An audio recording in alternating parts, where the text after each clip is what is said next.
Just recently, a new deal has come to light, and if everything goes according to plan, it might just change the way we interact with the internet completely. Because as it turns out, in May of this year, SpaceX, Elon's company which is famous for, well, going to space, has also been slowly building up an internet satellite network, and signed a deal with none other than the tech god, Google. This historical deal not only makes the future Elon envisions more likely, but will also directly affect each of our individual lives. If there's one thing that you can expect Elon Musk to do, it's to make decisions that won't only benefit him as a businessman, but ones that can legitimately impact the way the world works. One of the ways he does this is by opening partnerships that will benefit the public, be it allowing other electric cars to charge at their superchargers, or literally working with China to make electric vehicles a norm there. It seems there's nothing that Elon can't do with the right partner. So let's take a look at some of the things that the deal is related to and how they'll impact you. The deal.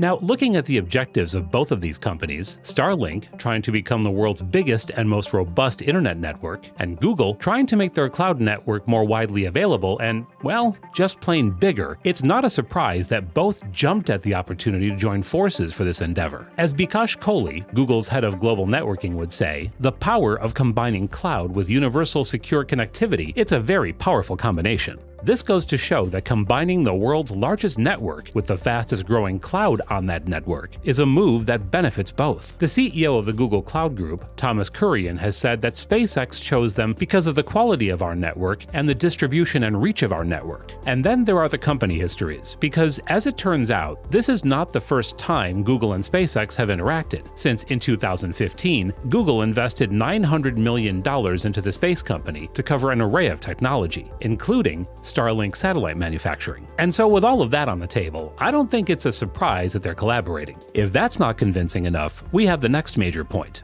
the competition. By far, the most active reason for the companies joining together has to be their common threat, because as they say, the enemy of my enemy is my friend. And Google and SpaceX face one of the strongest common enemies there is: Amazon.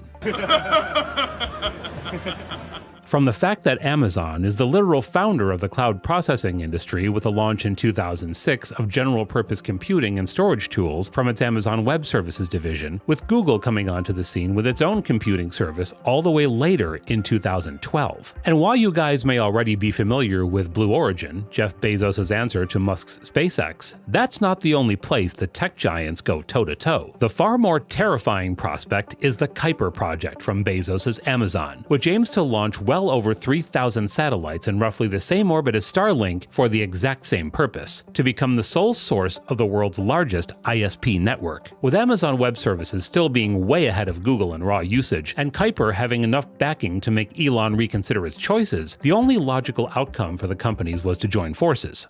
What is Starlink? With the EV world and the new space race both moving almost as fast as the cars and rockets that involve them, it's hard to keep track of everything Elon Musk is doing. One moment he's out drilling holes in the earth to make supersonic trains, while another he's planning to fly millionaires to space. So it's easy to miss this tiny subsection of just one of his companies. But don't be fooled, guys, because although everything he does will impact everyone eventually, Starlink might just be on the doorstep of the entire world's population in a few years. Because that's exactly what the plan is for this company: to provide quality, high-speed, clean internet at an affordable cost to every single location on this planet. And all of that without having to lay a single optical or other cable to anyone's home. Before you brush this off as something that's going to happen in the far future, don't be fooled, as the company has already launched 1,625 satellites in space, with 1,550 already in functional orbit. If you haven't guessed already, that's how the company hopes to accomplish this future: by sending thousands of these satellites into space to create a blanket of the internet over the entire surface of the Earth. Although satellite TV and stuff like that is nothing new, those things are generally extremely slow and need ridiculously complicated equipment to do something as simple as watching one stream of video. It's for that reason that the internet is almost always provided using massive cable networks underground and under the sea. That is, until now. With SpaceX's robust experience in orbit, and Elon's other companies all providing valuable R&D, it's only a matter of a few years before that internet is available to literally anyone who lives under the sky. With plans to sell small, portable dish antennas that can connect to satellites in the remotest of locations, from a campsite in the Amazon to a Jeep roof in the Sahara, etc., this technology will affect the future and day-to-day lives of billions of people. And hell, if you want to know just how fast that future is approaching, the Starlink beta has already been up and running since last year and has amassed a huge 10,000 users across the US, Canada, and a few European countries, with at least 500,000 deposits of $100 placed by potential customers of the service. Now, that's enough about Starlink. The next thing that we should talk about is, of course,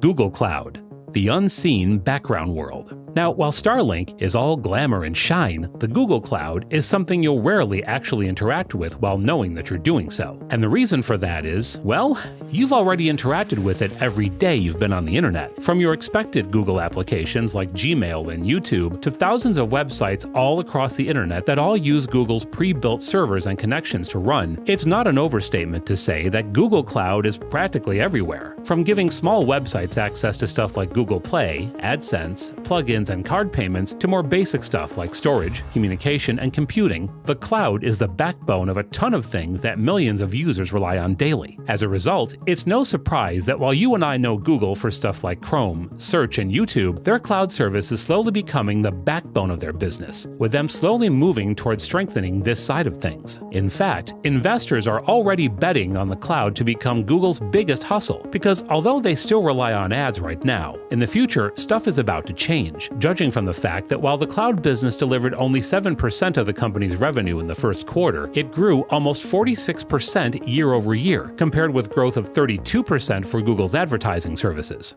Other partners. You see, before the Google deal became official, SpaceX had already started to get its foothold in getting cloud computing partners, in the form of none other than Microsoft and their network named Azure, which became a partner of SpaceX all the way back in October. Although they are smaller than both Google and Amazon, Azure is still a major player in Microsoft's Windows and Office side of things. Not to mention that getting such a big partner to team up with you is always going to be a good thing. According to a Microsoft spokesperson who wrote to CNBC, their partnership with Starlink provides high-speed, low-latency satellite broadband and will extend their capabilities with worldwide satellite connectivity and unblocked cloud computing in more scenarios. What all of this means is that Starlink is not only trying to become big as a simple ISP, but is already gathering support from the internet's biggest players, effectively guaranteeing the success of their eventual goal. And that finally brings us to the future of the internet. All of that sounds nice and good, but what exactly does this deal signify other than just another mishmash of corporate mumbo-jumbo? Well, as it turns out, quite a lot. First off, it marks SpaceX, one of the world's biggest privately held companies, having raised money at a $74 billion valuation in February, as the prime choice of one of the world's absolute giants in the tech and internet industries, effectively making the future fall snugly into their hands. More specifically though, as said by a statement from Gwynne Shotwell, President and Chief Operating Officer of SpaceX, combining Starlink's high-speed, low-latency broadband with Google's infrastructure and capabilities provides global organizations with the secure and fast connection that modern organizations expect. She went on to say that they are proud to work with Google to deliver this access to businesses, public sector organizations, and many other groups operating around the world. And that's about it. With a simple aligning of interests, these two companies from entirely different worlds are moving toward becoming one of the biggest factors in what shapes the internet as well as our future. And that brings us to the end of our video. I really hope you enjoyed watching it. If you did, be sure to leave a like down below, and subscribe if you want to see more.